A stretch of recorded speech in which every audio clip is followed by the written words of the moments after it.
Hello viewers, welcome to AKS ice academy. ఈరోజు మనం ఎన్వైర్న్మెంట్లో important environmental bodies ఏంటి, అవి కాన్స్టిట్యూషనల్ బాడీస్ అయినా స్టాట్యూటరీ బాడీస్ అయినా ఎన్వైర్న్మెంట్లో మనం తరచుగా గమనిస్తూ ఉండే బాడీస్ ఏంటి అనేది ఈ వీడియోలో డిస్కస్ చేద్దాం.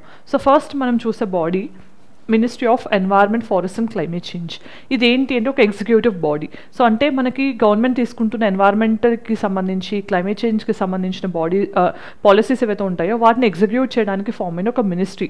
సో దీన్ని ఎగ్జిక్యూటివ్ బాడీగా కన్సిడర్ చేయొచ్చు. మరి ఎప్పుడు ఎస్టాబ్లిష్ చేశారు అంటే 1985లో దీన్ని ఎస్టాబ్లిష్ చేయడం జరిగింది. సో దేనికోసం, అప్పుడు ఎన్వైర్న్మెంట్ పట్ల మనకి సిగ్నిఫికెన్స్ పెరుగుతుంది, ఇంపార్టెన్స్ కానీ క్లైమేట్ చేంజ్ కానీ ఇవన్నీ జరుగుతున్నాయని మనం డెడికేటెడ్గా ఒక మినిస్ట్రీ ఉండాలని భావించి దీన్ని క్రియేట్ చేసుకోవడం జరిగింది. సో దీని యొక్క ముఖ్య ఉద్దేశం ఏంటి, గవర్నమెంట్ తీసుకుంటున్న ఎన్వైర్మెంటల్ పాలసీస్ని ఇంప్లిమెంట్ చేయడము, ఫార్ములేట్ చేయడము, ఫారెస్ట్ న్యాచురల్ రిసోర్సెస్ని కన్జర్వ్ చేయడము, బయోడైవర్సిటీ ప్రొటెక్షన్ హెల్ప్ చేయడము, పొల్యూషన్ కంట్రోల్తో పాటు క్లైమేట్ చేంజ్ రిలేటెడ్ ప్రోగ్రామ్స్ని కూడా ఇంప్లిమెంట్ చేయడం ఈ యొక్క బాడీ యొక్క మెయిన్ జాబ్. తర్వాత మనకి వెరీ ఇంపార్టెంట్ బాడీ ఏంటి అంటే ఎన్జిటి, నేషనల్ గ్రీన్ ట్రైబ్యునల్. ఇది ఒక స్టాట్యూటరీ బాడీ అంటే చట్టబద్ధ సంస్థ.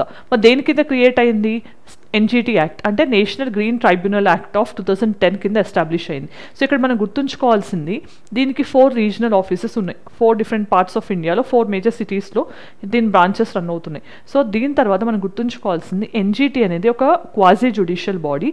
అంతేకాకుండా దీంట్లో మనకి సిపిసి కానీ ఇలాంటి ప్రొసీజర్స్ని ఫాలో అవ్వరు.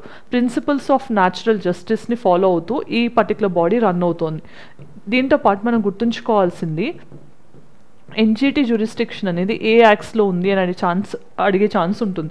సో మరి ఏ యాక్ట్స్కి సంబంధించి దీన్ని ఎన్ఫోర్స్ చేస్తుంది, water act of 1974, air act of 1971 కానీ, రైట్ 1981 కానీ, బయోడైవర్సిటీ కన్జర్వేషన్ యాక్ట్ ఆఫ్ 2002 కానీ, ఎన్వైర్న్మెంట్ ప్రొటెక్షన్ యాక్ట్ ఆఫ్ 1986 కానీ, ఫారెస్ట్ కన్జర్వేషన్ యాక్ట్ ఆఫ్ 1980 కానీ, పబ్లిక్ లయబిలిటీ యాక్ట్ ఆఫ్ 1991 కానీ, ఇవన్నీ కూడా ఎన్షోర్ చేసేది ఎన్జిటి.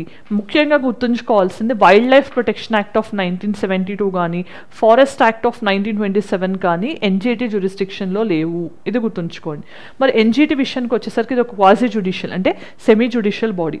దాంతోపాటు ఎక్స్పీడిషియస్ డిస్పోజల్ ఆఫ్ ఎన్వైర్మెంటల్ కేసెస్ కోసం దీన్ని ఫామ్ చేస్తాం. అంటే ఏంటి, ఒక ట్రైబ్యునల్ అంటే స్పెషల్ కోర్ట్.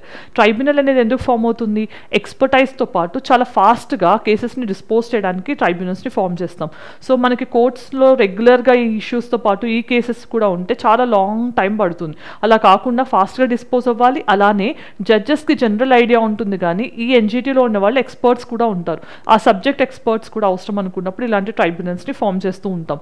సో దీనికి సంబంధించి ఎన్వైర్మెంటల్ ప్రొటెక్షన్, ఫారెస్ట్, న్యాచురల్ రిసోర్సెస్కి సంబంధించి కేసెస్ని డీల్ చేస్తూ ఉంటుంది. ఎన్జిటి అనేది వెరీ ఇంపార్టెంట్ స్టాట్యూటరీ బాడీ. తర్వాత మనకి CPCB, central pollution control board. So ఇలానే స్టేట్ లెవెల్లో ఎస్పీసీబీస్ అనేవి కూడా ఉంటాయి, పొల్యూషన్ కంట్రోల్ సెంటర్స్ కూడా ఉంటాయి రీజనల్ లెవెల్లో. ఇవి గుర్తుంచుకోండి. సో మరి ఇది ఒక స్టాట్యూటరీ బాడీ. దేని కింద ఫామ్ అయింది, వాటర్ యాక్ట్ ఆఫ్ 1974 కింద ఫామ్ అయింది ఒరిజినల్గా. తర్వాత దీనికి ఎయిర్ యాక్ట్ ఆఫ్ 1981 కింద ఉండే పవర్స్ని కూడా ఇవ్వడం జరిగింది. అందుకోసమని national air quality index, national ambient air quality standards, వీటన్నిటిని కూడా సిపిసిబిఏ రెగ్యులేట్ చేస్తూ ఉంటుంది. సో ఢిల్లీలో పొల్యూషన్ ఉన్నప్పుడు కొన్ని చర్యలు తీసుకోవడం, ఇలాంటివన్నీ కూడా అంటే స్టాండర్డ్ సెట్టింగ్తో పాటు మానిటరింగ్ చేయడము, వాటన్నిటిని ఇవన్నీ కోఆర్డినేట్ చేయడం కూడా సిపిసిబి చేసే జాబ్ అనమాట. సేమ్ ఎస్పీసీబీస్ కూడా స్టేట్ లెవెల్లో చేస్తూ ఉంటాయి. తర్వాత మనకి ఫారెస్ట్ సర్వే ఆఫ్ ఇండియా అనేది ఉంది. ఇది ministry of environment, forest and climate change కింద 1981లో ఫామ్ అయిన ఒక అటానమస్ బాడీ అని చెప్పొచ్చు. సో దీని మెయిన్ జాబ్ ఏంటి, ఫారెస్ట్ని సర్వే చేయడం. సో మనకి ఎవ్రీ 2 ఇయర్స్కి ఒకసారి Indian state of forest report అనేది 2023లో రిలీజ్ అయింది కదా. సో అలాంటి రిపోర్ట్స్ని ఇస్తూ ఉంటుంది. మరి 2023లో రిలీజ్ అయిన రిపోర్ట్ ఎన్నో రిపోర్ట్ అని తెలిస్తే కామెంట్ సెక్షన్ చెప్పండి. అలానే మనకి దాని ప్రకారం జాగ్రఫికల్ ఏరియాలో మనకి ఫారెస్ట్ కవర్ ఎంత ఉంది అని రిపోర్ట్ చెప్తోంది అనేది కూడా కామెంట్ సెక్షన్లో చెప్పండి, రైట్. దెన్ ఇక్కడ ఫారెస్ట్ కవర్ అండ్ ట్రీ కవర్ని అసెస్ చేస్తూ ఉంటాం. సో ఫారెస్ట్ సర్వేకి సంబంధించి ఒక వీడియో డీటెయిల్గా చేస్తాను. హైలైట్స్ ఏంటి, ఎగ్జామినేషన్స్ తెలుసుకోవాల్సింది ఏంటనేది అది ఇంకోసారి డీటెయిల్గా కవర్ చేద్దాం. దాని తర్వాత నేషనల్ బయోడైవర్సిటీ అథారిటీ. ఇదేంటి, ఒక స్టాట్యూటరీ బాడీ అగైన్. సో ఇది బయోడైవర్సిటీ యాక్ట్ ఆఫ్ 2002 కింద మనం ఫామ్ చేసుకున్న నేషనల్ బాడీ అనమాట, statutory body. So biodiversity act అనేది ఎందుకు ఎన్షోర్ చేసుకున్నాము అంటే, మనకి 1992 రియో ఎర్త్ సమ్మిట్లో రియో ఎర్త్ సమ్మిట్లో మనకి వచ్చిన మేజర్ కన్వెన్షన్స్లో యుఎన్సిబిడి ఒకటి, United nations convention biological diversity. మనం ఎప్పుడైనా ఒక కన్వెన్షన్ సైన్ చేసాము, రాటిఫై చేసామంటే దాన్ని ఎలా ఇంప్లిమెంట్ చేస్తున్నాం అనే దానికి ఒక నేషనల్ లెవెల్ లాని పాస్ చేసుకోవాల్సి ఉంటుంది. దానికోసం అని చెప్పి బయోడైవర్సిటీ యాక్ట్ ఆఫ్ 2002ని క్రియేట్ చేసుకున్నాం. దీని ప్రకారం 3 టైర్ సిస్టమ్ని ఇంప్లిమెంట్ చేస్తున్నాం. అదేంటి, సెంట్రల్ లెవెల్లో ఎన్బిఏని క్రియేట్ చేయడము, స్టేట్ లెవెల్లోనైతే స్టేట్ బయోడైవర్సిటీ అథారిటీ, అదే రీజనల్ లెవెల్లో ఆర్ లోకల్ లెవెల్లో అయితే బయోడైవర్సిటీ కోఆర్డినేషన్ సెంటర్స్ని ఏర్పాటు చేసుకుని బయోడైవర్సిటీ కన్జర్వేషన్ కోసం చర్యలు తీసుకుంటున్నాం. మరి నేషనల్ బయోడైవర్సిటీ అథారిటీ హెడ్గా ఎవరు ఉంటారు? Prime minister. స్టేట్ లెవెల్ అయితే చీఫ్ మినిస్టర్ ఉంటారు. ఇది గుర్తుంచుకోండి. సో మనకి బయోలాజికల్ రీసోర్సెస్కి సంబంధించిన యాక్సెస్ ఎవరికి ఇవ్వచ్చు, ఎవరికి ఇవ్వకూడదు, దాంతోపాటు ఆ షేరింగ్ అనేది బెనిఫిటబుల్గా ఉండాలి, ఈక్విటబుల్గా ఉండాలి, బయోడైవర్సిటీ కన్సర్వ్ చేసే విధంగా ఉండాలి, ఇవన్నీ కూడా ఎన్బిఏ చూసుకుంటుంది. దాని తర్వాత స్టేట్ బయోడైవర్సిటీ బోర్డ్స్ అనేవి బయోలాజికల్ డైవర్సిటీ యాక్ట్ కిందనే స్టేట్ లెవెల్లో క్రియేట్ చేశాము. దాని తర్వాత బయోడైవర్సిటీ మేనేజ్మెంట్ కమిటీస్ అనేవి కూడా లోకల్ లెవెల్లో ఉంటాయన్నమాట. రైట్. దెన్ ఇప్పుడు మనం వైల్డ్ లైఫ్కి సంబంధించి ఇంపార్టెంట్ బాడీస్ గురించి డిస్కస్ చేద్దాం. దానికంటే ముందు ఒక ఇంపార్టెంట్ అనౌన్స్మెంట్. మీరు ఎవరైనా యూపీఎస్సీ, ఏపీపీఎస్సీ, టీజీపీఎస్సీ ప్రిపేర్ అవుతున్నట్లయితే ఏకే సైన్స్ అకాడమీలో prelims cum mains batches start అవుతున్నాయి. వాటితో పాటు ఎక్స్క్లూజివ్ మెంటర్షిప్ మోడ్యూల్ స్టార్ట్ అవుతున్నాయి. If you're interested, call us on this number. Next ఇప్పుడు మనం డిస్కస్ చేసేది national board for wildlife. ఇది ఒక స్టాట్యూటరీ బాడీ, అంటే చట్టబద్ధ సంస్థ. మరి దేని కింద ఫామ్ అయింది అంటే wild life protection act of 1972 కింద ఇది ఫామ్ అయింది. తర్వాత దీన్ని 2006లో అమెండ్ చేశారు, దాని కింద ప్రొవిజన్స్ ఉన్నాయి. సో ఇది వైల్డ్ లైఫ్ కన్జర్వేషన్ కోసం ఫామ్ అయిన బాడీ. అంటే ఒక ప్రొటెక్టెడ్ ఏరియాని ఇంక్రీజ్ చేయాలన్నా, డిక్రీజ్ చేయాలన్నా, లేకపోతే మనం టైగర్ రిజర్వ్స్ని డీనోటిఫై చేయాలన్నా అన్నిటికీ సంబంధించిన approvals national board for wild life ఇస్తూ ఉంటుంది. దాంతోపాటు దీని చైర్మన్గా ఎవరు ఉంటారు? ప్రైమ్ మినిస్టర్ ఆఫ్ ఇండియా ఉంటారు. ఒక 47 మెంబర్ బాడీ అని చెప్పొచ్చు. సో ప్రాజెక్ట్స్ ప్రొటెక్టెడ్ ఏరియాస్లో అప్రూవ్ చేయాలన్నా, ఏరియాని ఇంక్రీజ్ చేయాలన్నా, డిక్రీజ్ చేయాలన్నా అన్నీ కూడా ఈ బాడీ చూసుకుంటుంది. అలానే సెంట్రల్ గ్రౌండ్ వాటర్ బోర్డ్, ఇదేంటి, మినిస్ట్రీ ఆఫ్ జల్ శక్తి కింద ఉండి గ్రౌండ్ వాటర్ని మానిటర్ చేసే సంస్థ. సో దీంట్లో గ్రౌండ్ వాటర్ని మేనేజ్ చేయడము, మానిటర్ చేయడము, దానికి సంబంధించిన అడ్వైజరీస్ని ఇవ్వడము, జోనల్ మ్యాపింగ్స్ చేయడం, ఎక్స్ట్రాక్షన్స్ ఎక్కడి వరకు చేయొచ్చు అనే రెగ్యులేషన్స్ సెట్ చేయడం అన్నీ కూడా ఈ సెంట్రల్ గ్రౌండ్ వాటర్ బోర్డ్ చేస్తూ ఉంటుంది. Next national tiger conservation authority, NTCA. ఇది ఒక స్టాట్యూటరీ బాడీ. అగైన్ 2006లో మనం వైల్డ్ లైఫ్ ప్రొటెక్షన్ యాక్ట్కి జరిగిన అమెండ్మెంట్ కింద ఫామ్ చేసాం. ప్రాజెక్ట్ టైగర్ని ఇంప్లిమెంట్ చేస్తున్న బాడీ ఇది. టైగర్ టాస్క్ ఫోర్స్ అనేది 2005లో రికమెండ్ చేస్తే ఆ రికమెండేషన్స్ మేరకు దీన్ని ఇంప్లిమెంటేషన్లోకి తీసుకురావడం జరిగింది. సో ప్రాజెక్ట్ టైగర్ అనేది 1973లో మనం అనౌన్స్ చేసాము. మరి ఎన్ని రిజర్వ్స్ ఉన్నాయి టైగర్ రిజర్వ్స్ ఇప్పుడు as on date, and latest one ఏంటి అని తెలిస్తే కామెంట్ సెక్షన్ చెప్పండి. దాంతోపాటు టైగర్ రిజర్వ్స్కి సంబంధించిన మెయింటెనెన్స్ అన్నీ కూడా ఎన్టీసీఏ చూసుకుంటుంది. ఇప్పుడు చూస్తే కనుక ఇంటర్నేషనల్ బిగ్ క్యాట్ అలయన్స్కి సంబంధించి కూడా అన్నీ ఇదే చూసుకుంటుంది. అలానే ప్రాజెక్ట్ చీతాను కూడా ఇంప్లిమెంట్ చేస్తుంది. Next wild life crime control bureau, ఇది కూడా statutory body. Wild life protection act amendment 2006 ఏదైతే జరిగిందో దాని కిందనే దీన్ని కూడా ఫామ్ చేయడం జరిగింది. సో ఎస్పెషల్లీ వైల్డ్ లైఫ్లో జరుగుతున్న ట్రేడ్, ఇల్లీగల్ ట్రేడ్ ఏదైతే ఉంటుందో, ట్రాఫికింగ్ కానీ వీటన్నిటిని ఆపడానికి ఈ క్రైమ్ కంట్రోల్ బ్యూరో అనేది ఫామ్ అయింది. సో ఇవి డిఫరెంట్ ఆపరేషన్స్ని కండక్ట్ చేస్తుంటుంది. మంగూస్ హెయిర్ని కానీ, లేకపోతే మనకి పలాంగ్విన్ ఏదైతే ఉంటుందో ఇలాంటి వాటిని ఆపడానికి కానీ, పోచింగ్, ట్రాఫికింగ్ ఆపడానికి ఇది హెల్ప్ చేస్తూ ఉంది.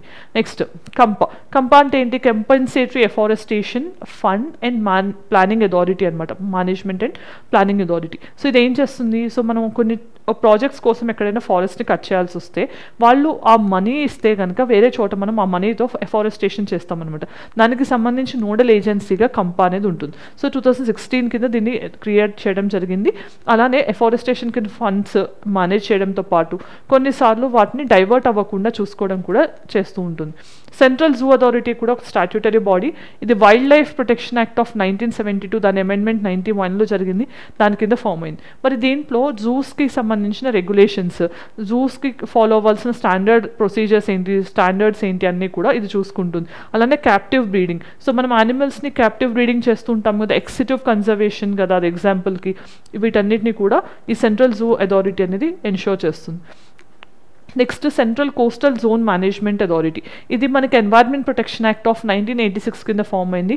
సిఆర్జెడ్ రెగ్యులేషన్స్ అంటాం కదా, అంటే కోస్టల్ ఏరియాస్లో 500 మీటర్స్ వరకు మనం low tide line, high tide line వరకు ఏం కన్స్ట్రక్ట్ చేయకూడదు, ఇలాంటివి ఉంటాయి కదా, వాటన్నిటిని కూడా మానిటర్ చేసేది ఈ national coastal zone management authority. ఇది గుర్తుంచుకోండి. అలానే national afforestation eco development board అనేది ఉంది.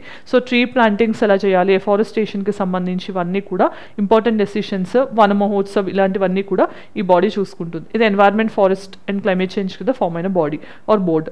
Next genetic engineering appraisal committee, GAC అంటాం. ఇదేంటి అంటే ఇది మనకి మినిస్ట్రీ ఆఫ్ ఎన్వైర్న్మెంట్ కింద ఉన్నప్పటికీ కూడా ఎన్వైర్న్మెంట్ ప్రొటెక్షన్ యాక్ట్ ఆఫ్ 1986 కింద దీన్ని ఫామ్ చేయడం జరిగింది. సో ఒక స్టాట్యూటరీ బాడీ. ఇది ఏం చేస్తుందంటే మనం జెనెటికల్లీ మోడిఫైడ్ ఆర్గానిజమ్స్ ఏవైతే తీసుకొస్తామో వాటిని మనం మార్కెట్లోకి రిలీజ్ చేయాలి అనుకుంటే దానికి అప్రూవల్ GAC ఇవ్వాలి. సో దీనికి యూనియన్ లెవెల్లో మనకి సెక్రటరీ లెవెల్ ర్యాంక్ ఉన్న ఆఫీసర్ దీన్ని హెడ్ చేస్తూ ఉంటారు. సో ఈ GAC అప్రూవల్ అనేది వెరీ ఇంపార్టెంట్. దీనివల్ల ఏమవుతుంది, జెనెటికల్లీ మోడిఫైడ్ ఆర్గానిజమ్స్ ఎన్వైర్న్మెంట్లోకి రిలీజ్ చేసే ముందు ఈ పర్మిషన్ ఇస్తేనే, అంటే దాని ఇంపాక్ట్ ఎక్కువగా ఎన్వైర్న్మెంట్ మీద ఉండదు అనుకున్నప్పుడు మాత్రమే ఈ GAC అనేది పర్మిషన్ ఇవ్వాల్సి ఉంటుంది. రైట్, అలా ఇంపార్టెంట్ రోల్ ప్లే చేస్తుంది. నెక్స్ట్ మనకి national river Ganga basin authority అనేది ఉంది.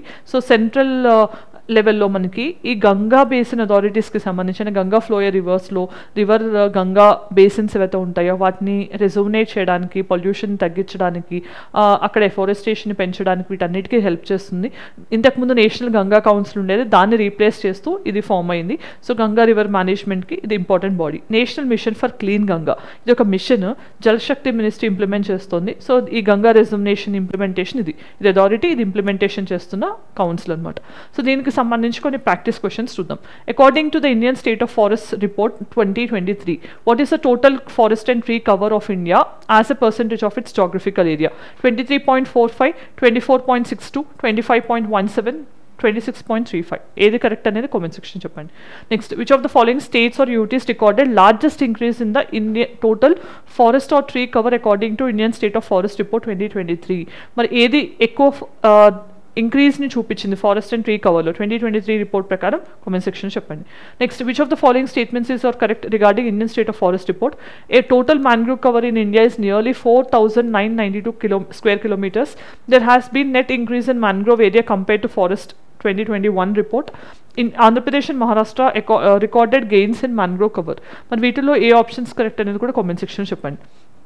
మరి ఈరోజు మనం ఈ వీడియోలో ఎన్వైర్న్మెంట్లో కనిపించే ఇంపార్టెంట్ సంస్థలు, అవి స్టాట్యూటరీ బాడీస్ కొన్ని అండ్ రెగ్యులేటరీ బాడీస్ గురించి డిస్కస్ చేయడం జరిగింది. ఈ వీడియో ఇన్ఫర్మేటివ్ అనిపిస్తే let me know in the comment section. Thanks for watching. See you again.